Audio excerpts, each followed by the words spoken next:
Your next project is going to be based around concept instead of technique.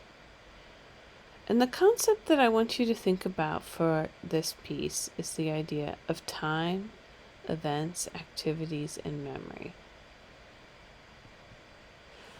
Now, normally when we think about the idea of time, we think about it in terms of a moving image.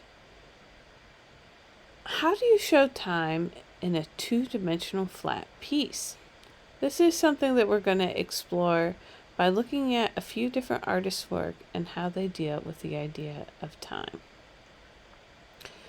The first piece that we're going to look at is by Jennifer Bartlett, and this is 24 hours, 11 a.m.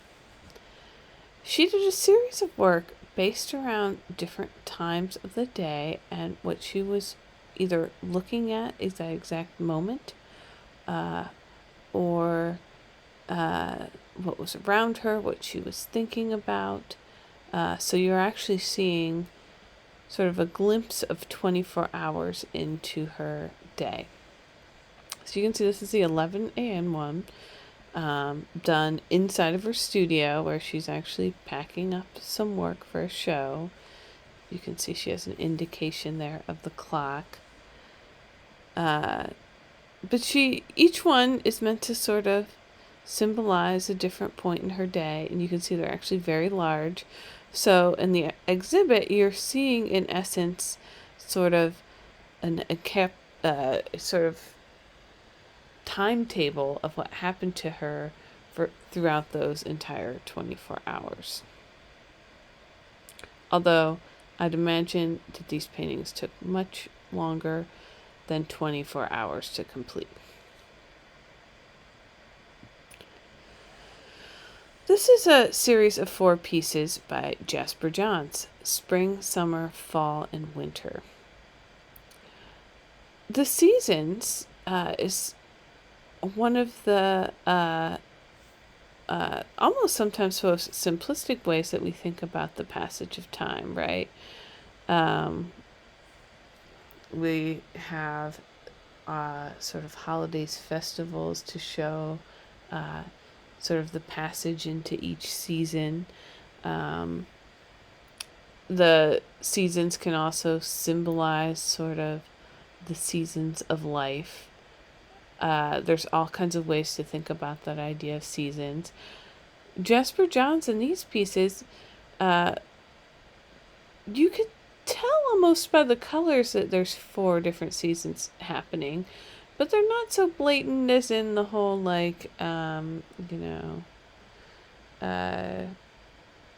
spring is flowers, fall is leaves, those kind of thing. But the general palette sort of lends us to understanding the changing of each season. And you can see there's also kind of some smaller symbolism between each one of those, and you see that overarching silhouette that carries between each of the pieces. So there's some similarities, but there's also differences between each one of those 4 seasons.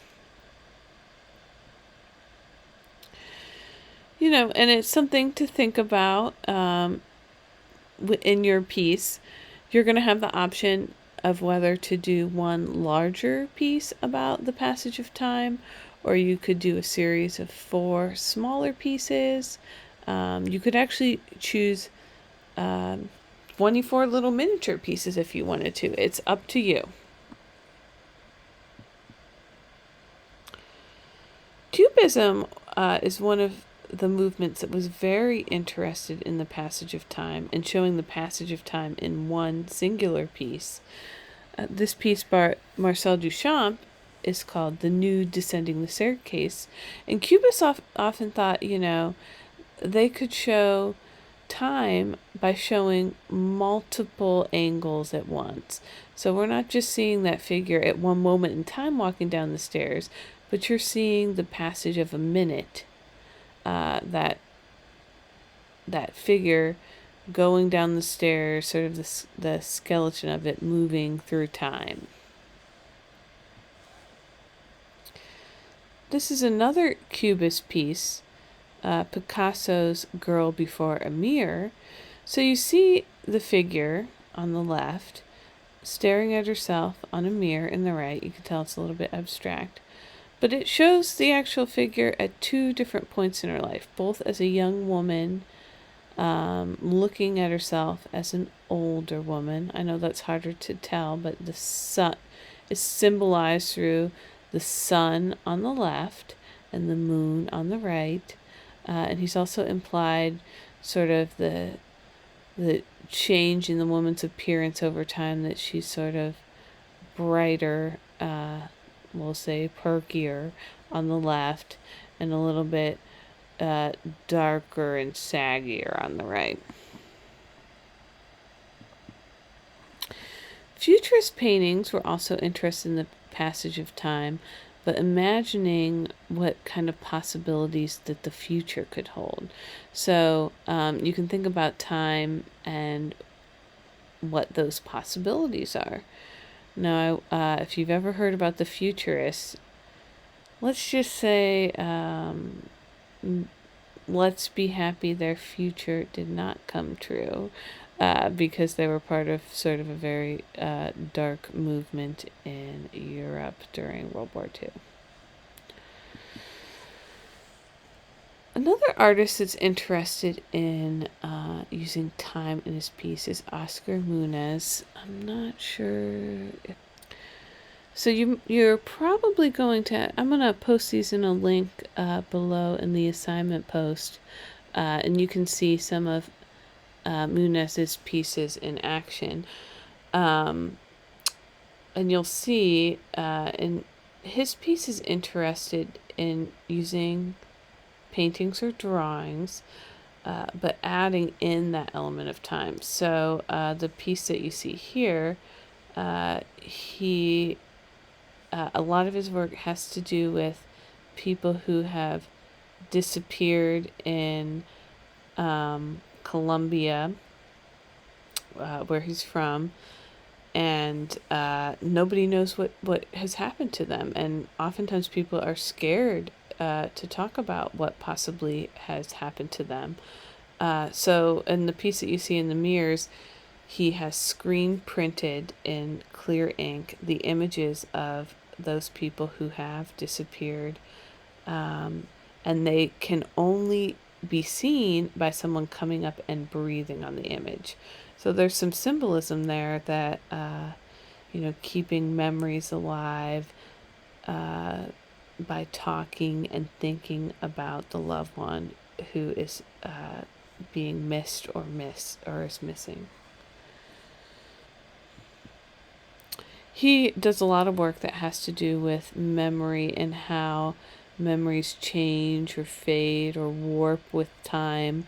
This is another screen printed drawing that he actually has done over top of water, and he slowly releases the drain, and the image sort of warps and fades over time, the same way that our memories often change or can sometimes develop into something else over time.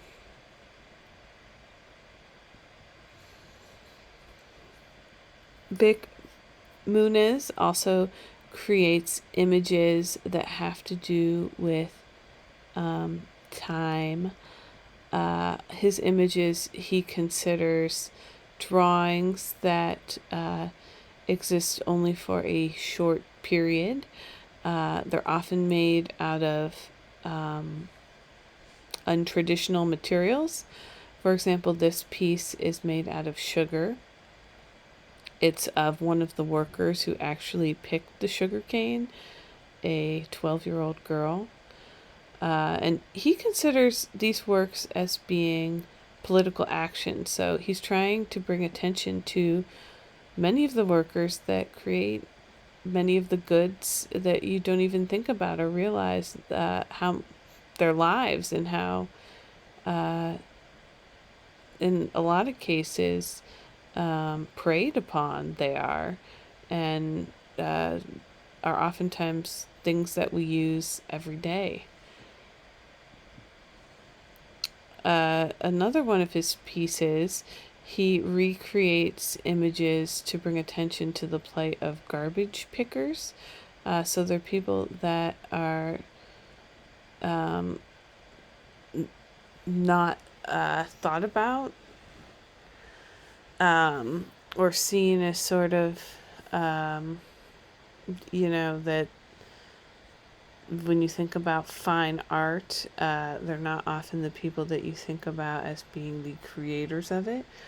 So he had them actually create these pieces, and he took photographs of them, and all the proceeds went to the garbage pickers who actually made these pieces. There's a Netflix documentary about it if you're ever interested. Vija Clemens is another artist who's interested in the idea of time. These are her pieces in time have more to do with the amount of time that she physically spends on the piece and how she sees that as part of her process. She does very labor intensive, super detailed drawings and paintings that are in some ways mundane. There's nothing super exciting happening in the images other than their meticulous detail, so that someone, when they look at it, they can sort of envision the amount of time that it took that artist to make that piece. So oftentimes she does things like waves and water. This is an image done from a image taken of Mars, like the actual ground of Mars, all the little rocks that are seen there. So it's an actual graphite drawing. This is a painting done of the night sky from the Hubble telescope. So each one of those individual dots she painted by hand. So very labor intensive and very detailed. So what I want you to think about is how you can use time in a work of art. So time is an element that can only be suggested in an abstract way in a two-dimensional medium such as painting and drawing. Think of ways that you might suggest time in your artwork through repetition of an element, movement, maybe an indication of a time frame. Thinking about stacking images or passing events. There are many ways that you could suggest time, and this is meant to be left open-ended for you to decide. This project can be completed as a single artwork or multiple artworks. You could have a single large piece, 2 medium pieces, 4 small pieces, even 16 little miniature pieces. It's up to you. The artwork can be abstract or representational. It could be even a combination of each. The goal of this assignment is for you to think of inventive ways of using time in your piece, and you're thinking about concept over technique. So you're going to try to use, think about what you want to do with time and the technique second.